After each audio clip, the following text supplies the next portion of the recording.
Test, test. Right here? Yeah. Hello, Mark. I'm drinking a glass of water.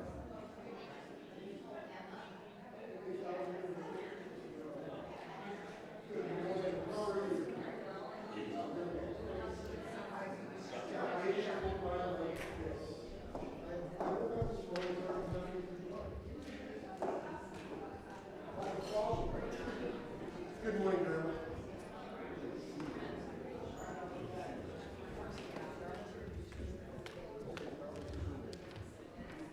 All right. Good morning, everybody. I'll invite you to find yourself a seat. If you haven't yet, grab yourself a refreshment and a snack as we join you this morning.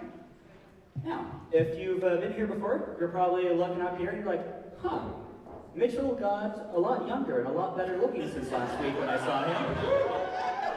But no, I am not Mitchell. My name is Kyle Fader. I'm the Saskatoon and Area Youth Minister. So I lead a youth ministry, a youth group that is a collaboration project between 9 different United churches in and around the Saskatoon and area. And Mitchell asked me to fill in today, and I was so honored and so happy to be here. And I'm very excited and terrifyingly nervous to be in front of everybody here today.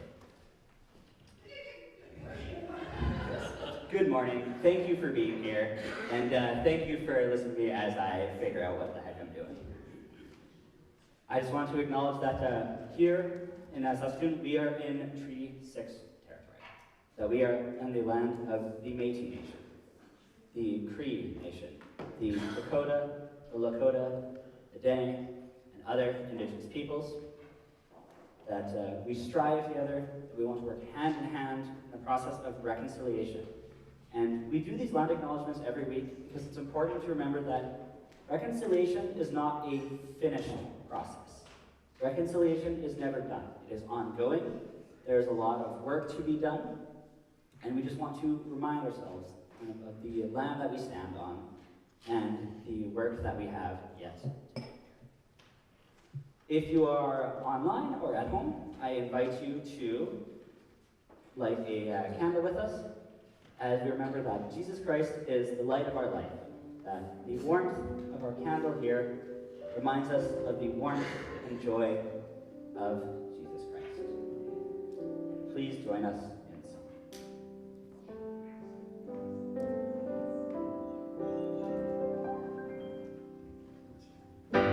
Let's stand together and sing. And all is found. Gates of holiness are open wide, and all is found. The gates of holiness are open wide.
dear God, thank you for bringing us here together so that we may celebrate you, your unconditional love, and the joy in which you bring. May you serve as a reminder of the beauty, of the wonderful things that we have been given in this life. And we remind ourselves that behind everything is you. May we never forget that. And may we love you always as you love us.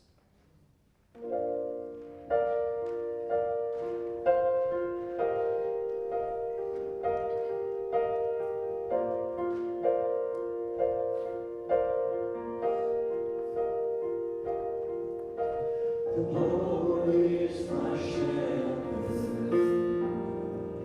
He restores my soul.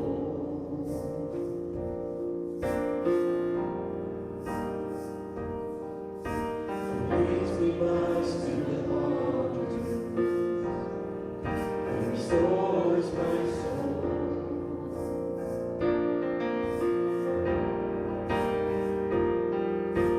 Surely your goodness and mercy are chasing after me all of the days of my life.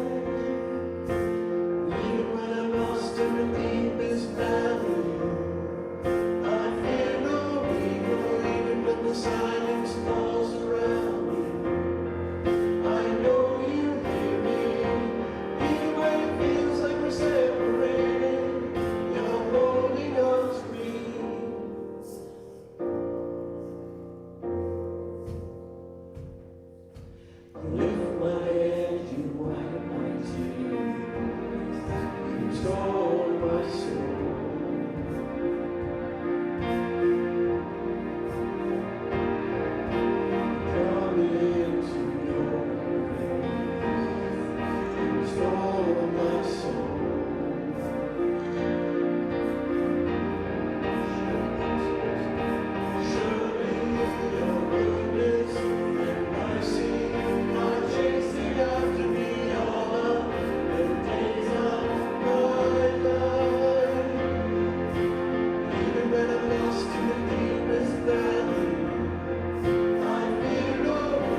This reading here comes from Proverbs. Trust in the Lord with all your heart. Don't rely on your own intelligence. Know him in all your paths, and he will keep your ways straight. Right. Just a couple items of housekeeping here and some events coming up. So congratulations to St. Paul's, celebrating 114 years of ministry. Now, that's a long time. So yes, I think awesome, right? So we have to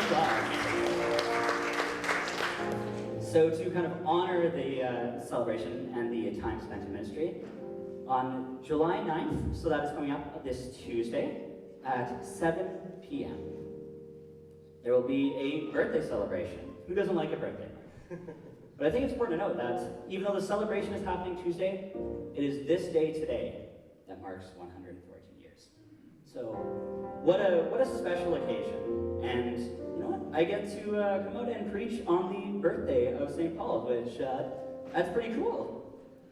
Not only that, St. Paul's is one of the oldest congregations in the city as well. So quite a bit of history here, and I think that is just absolutely wonderful. I mentioned that I was the Saskatoon area youth minister when I did my little introduction myself here. And I just want to say wholeheartedly, thank you for everything. St. Paul's contributes part of their budget to the Saskatoon area youth ministry, specifically 1% of it. And it is through those generous donations that I am able to keep doing what I'm doing, that I'm able to have these wonderful events and these moments with you that you'll hear about later on. I just want to say thank you. And it's also extra special because it's not only St. Paul's, but we have, as I mentioned, 9 whole churches contributing to this. So the fact that we get to have this wonderful community together, all supporting youth ministry, it just warms my heart. So thank you.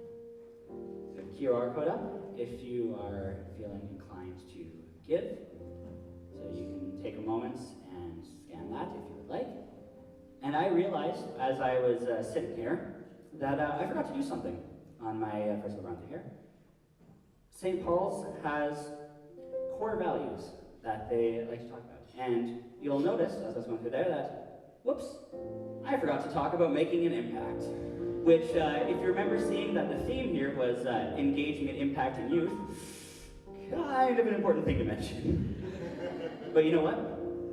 You don't get this kind of on your toes stuff when Mitchell's here, right? It's something you only get when a guest is here. I'd like to just quickly talk that we are reminded that when Jesus came and spent the time here,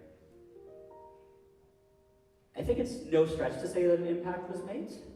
You know, I would even go so far as to boldly call it in a life-changing impact in what Jesus did in the time here. And we are reminded that we can make an impact too. That we can take action. And that Jesus wants us to take action. Just keeping that in mind here. Now, I'm going to just quickly look at my schedule because I forget things sometimes. Ah, yes, the question. I got compliments on this question, so I've been kind of riding that high for like 2 weeks now. But something I would like to leave with you before we go on to break is, how do you feel God is calling to you personally to support youth, both within the church, but also outside of the church? So when you're outside of your church communities, what can you do? We'll open up the floor. So you know what? I'm going to invite Nathan up on stage. Nathan, grab the mic, and I would love it if you would answer this question. Thanks. Hello, as many of you may know, I am Nathan. I am the stand-in first person to speak since Dylan isn't here today. And a way I feel God is calling me to support youth within and outside of the church is through my friends. They don't particularly enjoy the transitional process into high school. However, I'm doing my best to make sure that they sign up for their extracurricular and to make sure that they try and join at least a couple of programs, activities, clubs, etc., in order to sort of integrate themselves so that they can have a fulfilling experience throughout their 4 years.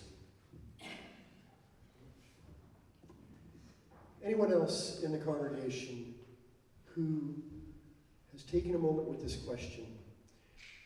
And while you are frantically thinking about raising your hands, I'm very confident that there'll be a couple people here.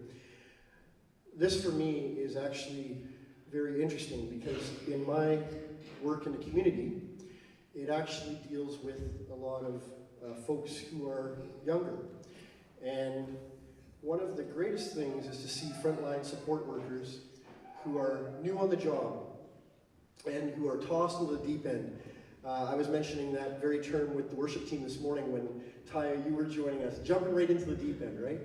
And the thing is, sometimes those folks need, they're maybe not, 6 to 12, 6 to 15, but some of them are 19 to 23. And they are folks that need encouragement, they need help, and they need guidance, and they need experience. So that's one way that I'm able to participate with that in the greater community of Saskatoon area. My name's Cheryl, and one of the things that I like to do is I like to talk to children when I'm out and about. Many of you know that I do go to ICM fairly regularly and help with the lunch there. And as part of the St. Paul's group on the third Wednesday of the month, that's a little plug. And there's often children come there for lunch, and I like to ask them their name or ask them what their favorite thing is that we're having to eat that day. Or just engage them in some way to know that another adult, someone that they don't necessarily know and may never see again, cares about them and wants to support them in a positive way. So I love to talk to children.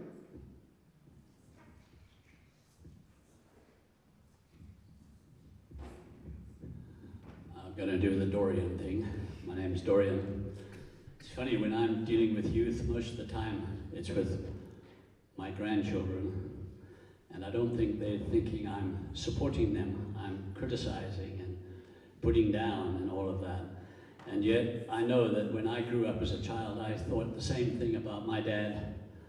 And then later in life I realized, wow, he was helping me a lot, because without what he did, being critical of me, I wouldn't have turned out to be such an idiot today. Okay, well, we're going to take a 4-minute break, but folks, before we do that, I want you to make sure to get to say hi to somebody that you did not come here with. Okay, so if you were in a vehicle with somebody this morning, say hi to somebody who was not in that vehicle. There's the best coffee in Saskatoon, great goodies, and let's take 4 minutes.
Focused over here, and it's turned a bit, and it's just not.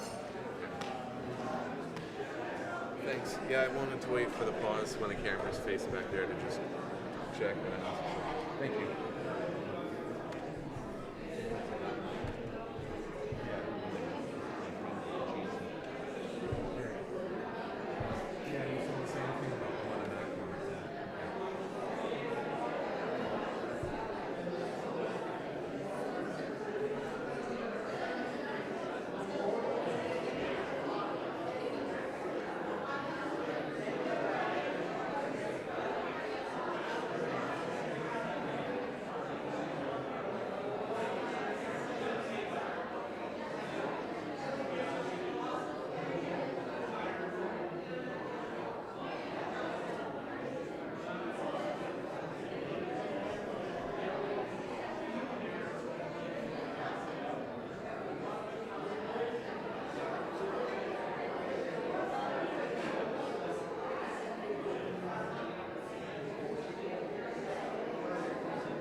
today's message comes from Matthew. And I'll get into it a little bit after the reading itself, but what I chose today has a deep personal meaning, both to me personally, to my work as youth minister, and I'm very excited to share.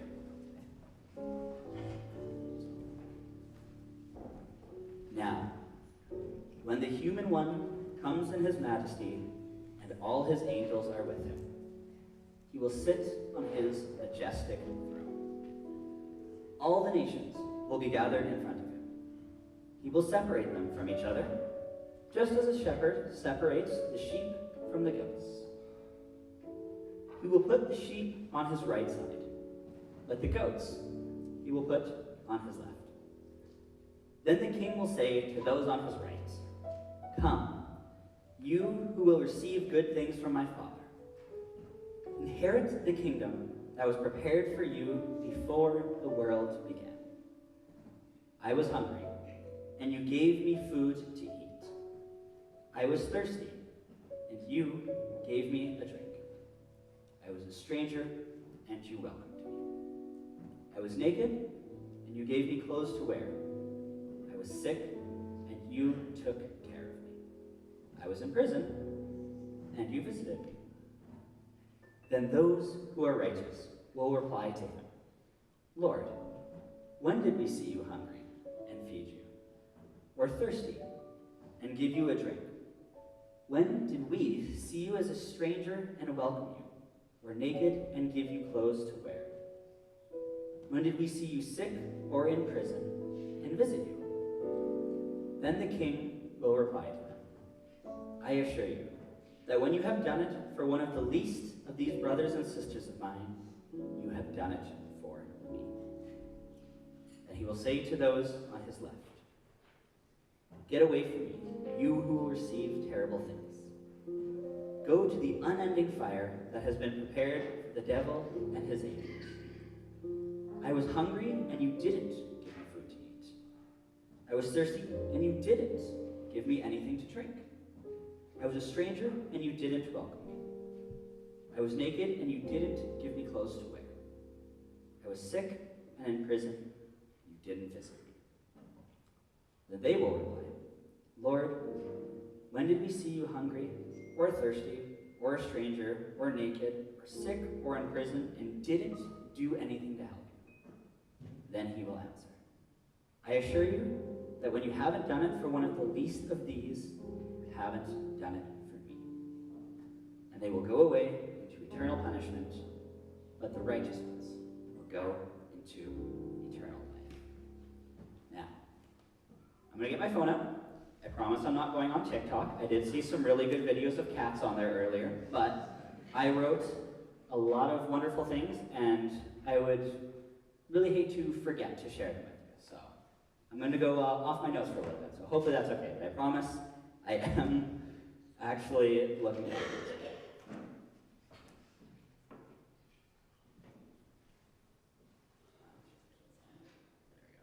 So, I love this set of verses. It's one of the earliest verses I can ever remember hearing when I started my own faith journey years ago. And we're talking like years and years and years and years. I'm 25, so I'm pretty old. Okay, I'm glad that landed. I wasn't too sure what I wrote it to. But I think it serves as a humbling reminder for all of us about how we are called by Christ to make an impact. Right? Specifically, Jesus calls us to make an impact on the world and on the people around us. We're not called to just sit idly by. As the scripture says, when we do it for the least of those, it's like we're providing our love and making an impact with Christ himself. God's love is unconditional. And as people of God, we are also called to love unconditionally. And specifically, I wanted to highlight the message of "I was a stranger and you welcomed me."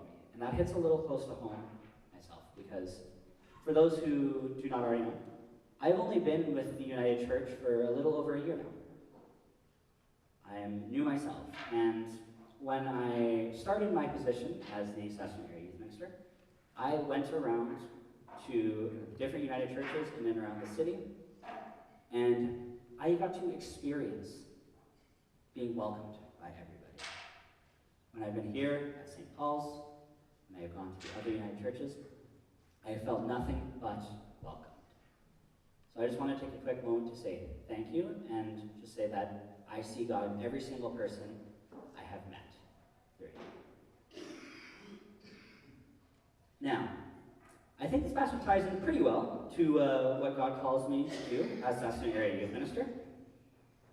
And it talks about how we create impact by showing a love and a willingness to help and support others. So I think that, hopefully you can all see that helping those in need is an important thing. And if you're saying no to that question, that no, helping others in need is not important, I strongly ask you to reconsider. But you know who needs us? And you know who we need? It's youth. And you're probably thinking, what? That's crazy. The youth minister thinks that youth are important. What an odd concept. But I'm not the only one. And you know who else does? Jesus. If we look at Matthew chapter 10, verses 13 to 16, it says, "Allow the children to come to me. Don't forbid them, because God's kingdom belongs to people like these children." Now, let's take a look at that. I want to be perfectly clear. I do not think there is a single person within the United Church that is trying to stop children from being a part of it. I think the opposite. I think we want young people to be a part of our church. And I think it's an absolute blessing to have younger people involved in church. So, you have somebody like Nathan sitting up there and working with tech, and I think that is absolutely fantastic. So Mitchell tattled a little bit on the rest of you, and he said that you were maybe a little bit excited to have me come in this week. Having a young spring chicken such as myself up here. Okay, he didn't say the spring chicken part. You get the idea. But I do think it's very clear that our youth deserve welcome and support just as much as everyone else. And I would like to talk about how I've been able to do that within youth ministry, as well as some of the challenges and some of the joys that I have experienced here. So, for those who don't know, I am a teacher as well as a youth minister. So young people are an incredibly important part of my life. And with teaching, I am not only a teacher, but I'm also a lifelong learner. I'm constantly learning new things, evaluating, trying to grow, both in my faith, in my teaching ability, and with my youth ministry. So I'd like to share a little bit about what I learned. Is that okay? All right, awesome. I didn't hear any no's. Perfect. So one thing I've learned is that youth want to be involved in sports, in group activities, and other forms of recreational activities. Hopefully this comes as no surprise, everyone. If you have young ones in your life and they're involved in sports, I'm sure you've seen how excited they get about the process. And what I have come to understand through God is that youth want a community where they feel valued, where they feel safe, and that gives them an opportunity to express their joys and their talents. They want to feel valued, welcomed, fulfilled, excited, and cared for. If we reflect upon our scripture reading here, welcoming and providing for others is essential to making an impact. If you are not welcoming, if you are not caring about the person, but you're still trying to help them, it's going to be a little bit more of a difficult task. Now, Nathan can attest to this a little bit, but if you've been to one of my youth groups, you know that I'm pretty heavy on the food and snacks. So I love that the reading from Matthew includes, I was hungry and you gave me food to eat. I was thirsty and you gave me a drink. I was a stranger and you welcomed me. And maybe in a very literal sense, I've tried to make it so that you always have food and snacks and refreshment at youth group. Because you know what brings people together? Good food. Always. You'd be very hard-pressed to turn down your favorite snacks. But even something like snacks, I've been able to take as a learning opportunity with my youth, where learning what they like, what they dislike, I can even make something as small as the snacks on the table just a little more personal to share that someone is listening, someone cares, and wants to have what you want represented at the youth. I said I would talk a little bit about the challenges here. Let's talk scheduling. So, I don't know if you've ever tried to schedule things with a busy teenager, but wow. It sometimes is like playing a game of chess, just trying to get a night where people are free. So of course, with scheduling, and you don't want to take away from those sports opportunities that we mentioned earlier, but it can be difficult. I actually have a system with one of my youth where if they say there's nothing at all, that means that they will be coming. Because every time they say that they're coming, something pops up at the last minute. So we have some fun little reverse system there. I had one youth come up to me and be like, why do you always schedule things on nights where I'm busy? I'm just like, well, what nights do you have stuff going on? It's like 7 days a week. And I don't know what you want me to do here.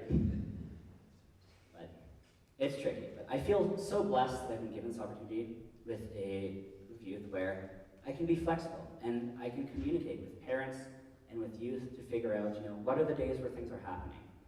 And I can be flexible to make sure that, we get a day where we can try to have as many people. And I think that's wonderful. I think planning is another challenging spot with youth ministry. I sit there, I think I've come up with a perfect little plan. I've got it down to the wire, I've got a fancy little color-coded schedule of we're gonna do this and this and this, and it's gonna be so awesome. And then we get there, and I look at the moment, and what God is telling me right now is, that plan you have, get rid of it. That's not what's needed right now. Sometimes just my favorite moments from youth ministry are just sitting down, having conversations. And you can't plan for the wonderful conversation you have. You can try to have a focus topic, but getting to talk to a youth about their interests, seeing their eyes light up, seeing the joy of God through them as they talk about what they're excited about, you can't plan for that. So those are some of the challenges that I faced in my time here. But I want to talk about impact and why I feel that the Saskatoon Area Youth Ministry has made an impact. So I've got 3 stories with you. Number 1, earlier in June, we had a Pride Night. It featured things such as we did a history of Pride in Saskatoon and in Saskatchewan itself. I had a new youth showing up. A youth who belonged to the 2S LGBTQI+ community. Being a cisgendered, straight white male, talking to a queer youth about the history of Pride is kind of a terrifying thing. But something that will stick with me forever is, I extended a hand to invite them to walk with the United Church in Pride. And that youth, who had never been to a youth group before, felt safe and secure to the point they went and walked with the United Church a week later. They sent me a picture, and I would have included it, but they were not comfortable with their face being shown. That's okay. Just to have a safe, positive space for the 2S LGBTQIA community, specifically a youth space, when unfortunately sometimes those spaces aren't available, is something that I think is invaluable.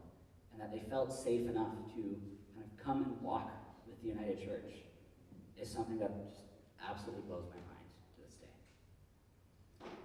Another thing is, sometimes I worry about, did I make the night fun? Did people have a good time?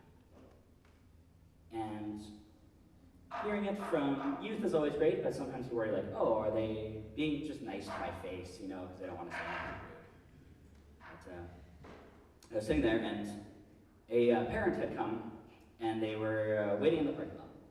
Now, I don't know if you've ever had missed calls or missed texts from a family member, but seeing the message, and it's like, hey, I'm here, 5 minutes ago, it's just like, a little bit scary. So I'm just like, I'm so sorry that you were waiting, all this. And the parent says, don't worry about it at all. My youth had a blast, and they are looking forward to coming out next time. That is something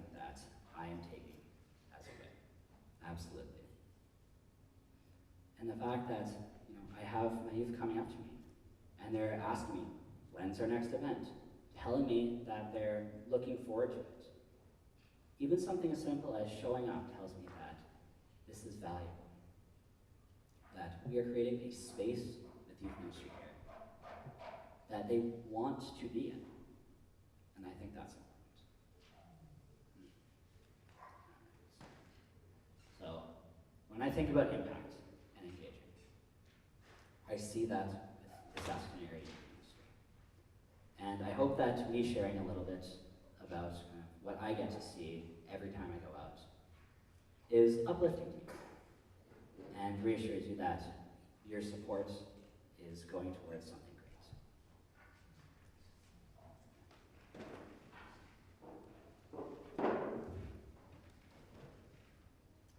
God, I just want to say thank you very much for the opportunity to have something wonderful with you.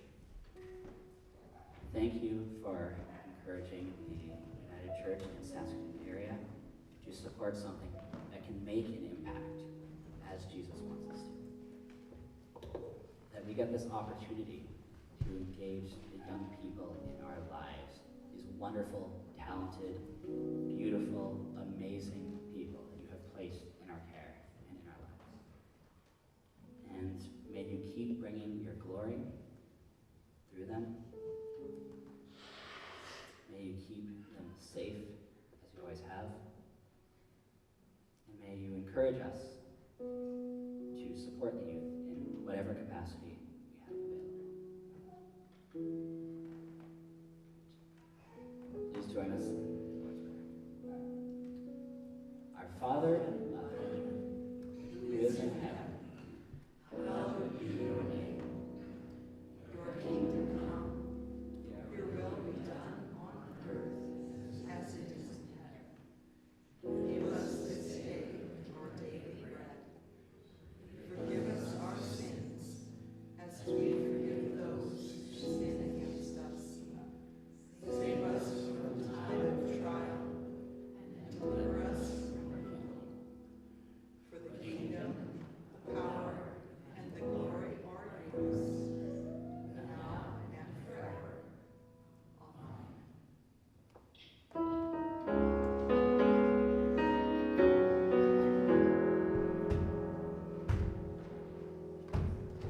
From the mouth of my own comfort, from the fear of having nothing, from the life of worldly passions,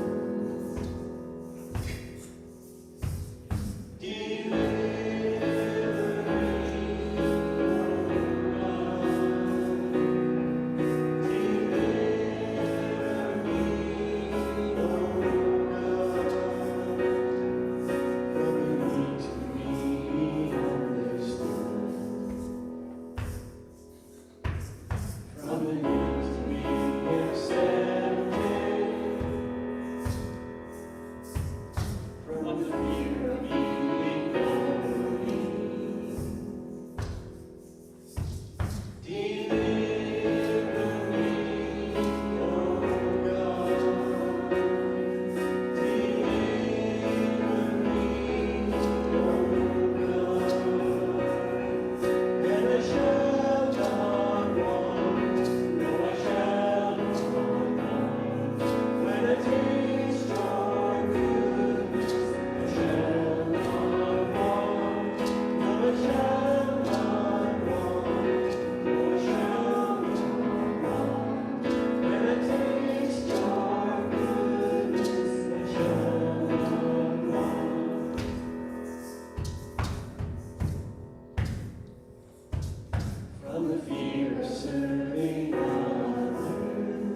forth on this day. May we be reminded, may it be in our hearts and our souls, that we can and that we are making an impact in our communities, both with youth and with everyone that we touch in our lives. Bless us as we go forth in your name, and spreading the love that you have so unconditionally placed upon us in your kingdom. That we may be better people each day than we were the day before.